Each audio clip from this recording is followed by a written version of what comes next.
tant que les trucs sont clairs, moi ça me pose que voilà, donc, comment les gens voient ça je ne pas, parce qu'on peut comprendre qu'à un moment donné, au bout de 40 jours, voilà, c'est pas le souci.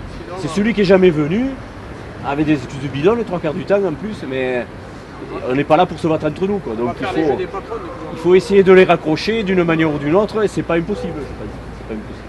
Et ce serait toujours mieux que les ports et docs, par exemple, rentrent vraiment dans le mouvement, mais c'est pas interdit, comme tu as dit, que 72 heures, ça peut se transformer en 96 ou en plus, quoi. Sur les dockers, c'est ça, tout. Les dockers, s'ils ont décidé de bloquer, ils vont bloquer.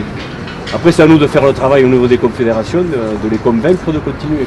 Le fait de quelques actions comme ça, alors celle des cheminots, effectivement, celle de la RATP qui sont les plus connues, celle de l'énergie qui bloque à un certain moment la distribution, mais plein d'autres comme ça qui rentrent dans l'activité, ça désorganise tout, quoi, y compris l'éducation nationale. Quand il n'y a pas la garderie pour les enfants, c'est le bordel pour les parents qui ne vont pas bosser, etc. Il y a un effet boule de neige, on a une économie qui a une cohérence globale. Ils ont mis un endroit où ils ont enlevé un petit morceau, là le dé, derrière tout se casse la gueule, quoi. Et effectivement, comme le disait Didier, on a à quelques encablures de tout faire péter, tout faire craquer, quoi. Parce que celui qui va arrêter, c'est pas Macron, c'est pas Édouard Philippe, c'est peut-être eux qui vont l'annoncer, mais ceux qui vont faire arrêter, c'est le MEDEF. Ce qu'il faut retenir, c'est que mais on ne peut pas toucher ni au PIB, les 14% du PIB, la fameuse règle d'or. Ça, on n'a pas le droit de toucher, on n'a pas le droit d'augmenter les cotisations, on n'a pas le droit d'augmenter les salaires, on a le droit de rien, en fait, finalement, sauf, on revient au point de départ, on a droit à l'âge pivot. Et l'âge pivot, ils disent il faudra y revenir progressivement à 2027.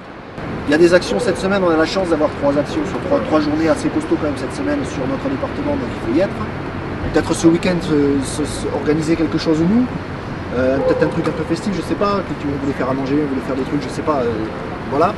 Et puis il faut patienter, quoi. Après je pense qu'on n'a pas vraiment le choix, quoi. Donc on pense qu'on a encore un peu de poids, il faut y rester dedans, quoi. Voilà. Moi je suis pas là pour gagner du temps, moi il parlait de 2027, voilà. Moi je suis là pour gagner tout court, quoi. Si on ne veut pas tout perdre maintenant, il faut qu'on se batte mais qu'on mette le paquet maintenant. Donc là-dessus, on a intérêt à mettre toutes nos forces parce qu'on n'a pas fait 41 jours de grève pour s'arrêter là, ça c'est clair. On est même dans une impasse. On voit comme ça, on passe au vote. Oui. Je pense qu'il y en a beaucoup qui ont fait. Tu peux le filmer, ça. C'est bien ça. Allez, qui est pour arrêter le mouvement? Qui s'abstient? Je m'en expliquerai. On va pas savoir. Qui est pour la reconduction du mouvement jusqu'à demain? Depuis le 15 novembre, je suis en arrêt maladie. Donc c'est pour ça que je m'abstiens. Mais je vous suis de loin. Et je suis de tout cœur avec vous. Et j'aurais souhaité être à votre place plutôt qu'à la mienne en ce moment. Merci.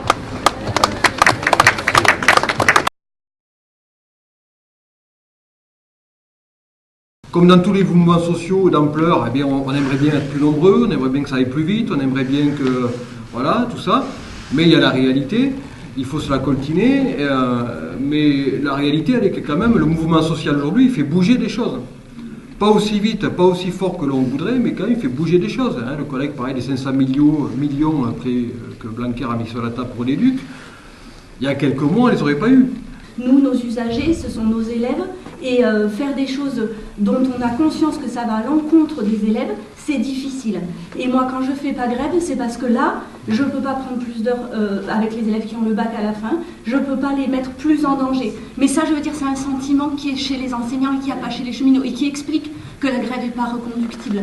Parce que des actions, on en a fait le bac, on a bloqué les copies, on a bloqué les notes, et à chaque fois, ça nous est retombé dessus, et surtout, ça n'a servi à rien. Le gouvernement a dit, vous voulez pas siéger au jury de bac? Eh ben, pas besoin, on fait le bac sans les jurys. Et c'est ce qui s'est passé. Ce qu'on fait, même si on handicape les élèves là à court terme, c'est pour l'avenir qu'on le fait, tout ça. Les trucs des grèves de bac et tout ça, c'est sûr que ça... Mais si ça sert pas, c'est parce qu'on n'est pas assez nombreux. Tu vois, l'action elle-même, on l'a fait. Handicaper les élèves sur le programme et le bac, évidemment, quand on fait grève...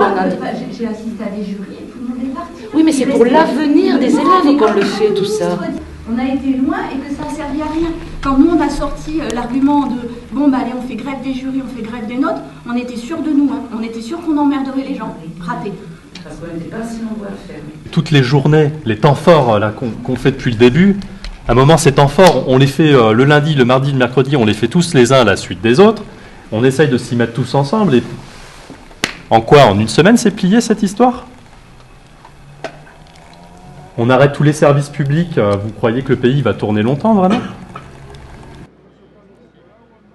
Rompre avec un système de retraite basé sur la solidarité pour le remplacer à terme par un système fondé sur l'individualisme au profit de l'assurance privée, c'est cette logique financière que veulent nous imposer la Macronie, la CFDT et l'UNSA.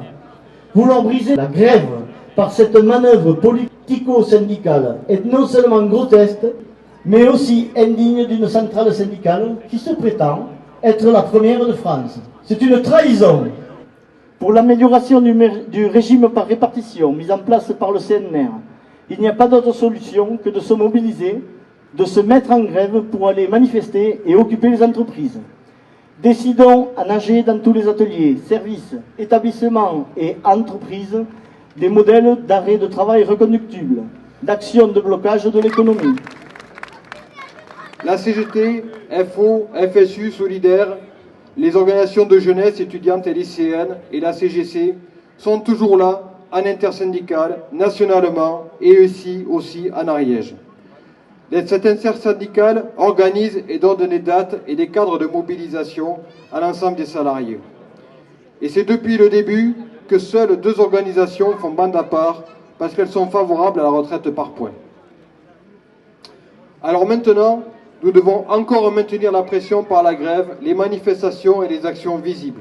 Il n'y a rien à négocier, la lutte continue, le peuple uni vaincra.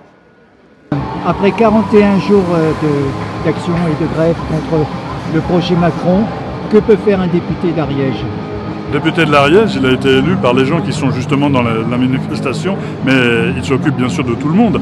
Mais donc il a les mêmes idées que les gens qui sont dans la manifestation. Soutenir ce mouvement de contestation contre cette réforme inique, on change de mot, l'âge pivot s'appelle maintenant âge d'équilibre, et c'est encore pire qu'avant, c'est-à-dire qu'en plus il va être variable dans le temps. On essaie de poser une espèce de discussion entre les syndicats, le MEDEF, le gouvernement, mais en fait la chose est ainsi organisée, c'est que les ordonnances travail font que, in fine, il vaut mieux organiser le dissensus entre toutes ces organisations pour que le gouvernement ait la main à la fin et puisse décider par ordonnance de passer cette loi. C'est-à-dire que par ordonnance, c'est-à-dire qu'on vote une fois et on ne détaillera pas la loi article par article. C'est ce que cherche le gouvernement. C'est encore un très gros enfumage et je comprends que les gens soient dans la rue. Je suis d'accord avec eux et moi je pense comme eux. L'argent est là, allons le chercher. Syndicat, c'est des actionnaires du patronat. Avec l'égalité professionnelle entre les hommes et les femmes. Grève, blocage, manif, sauvage. Grève, blocage, manif, sauvage. Grève, blocage, manif, sauvage. Grève, blocage, manif, sauvage.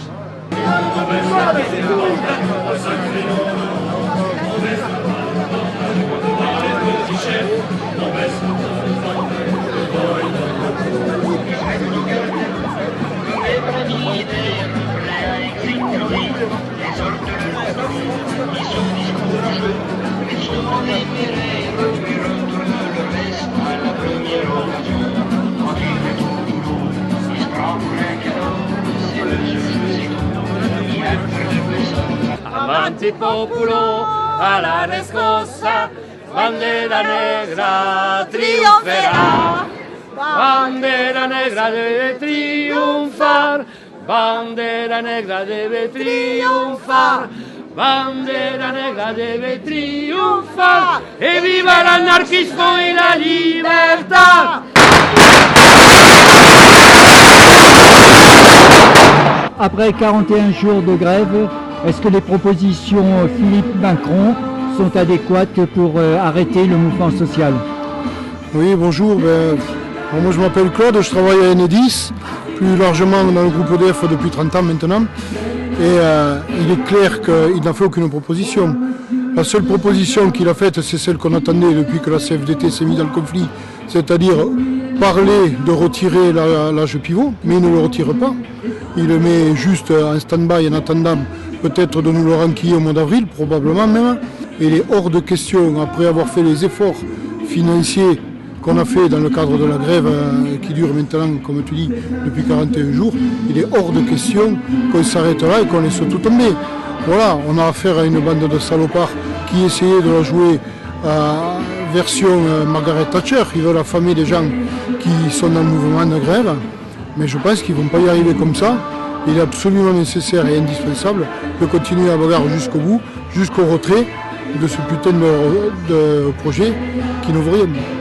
Le seul but du projet, c'est de permettre au grand capital de faire encore du pognon, comme ils ont fait avec la privatisation des ASF, comme ils ont fait la privatisation des télécoms, comme ils ont fait la privatisation d'EDF, de GDF, et maintenant on passe à la partie santé et à la partie retraite, de façon à ce que plus rien n'échappe au grand capital.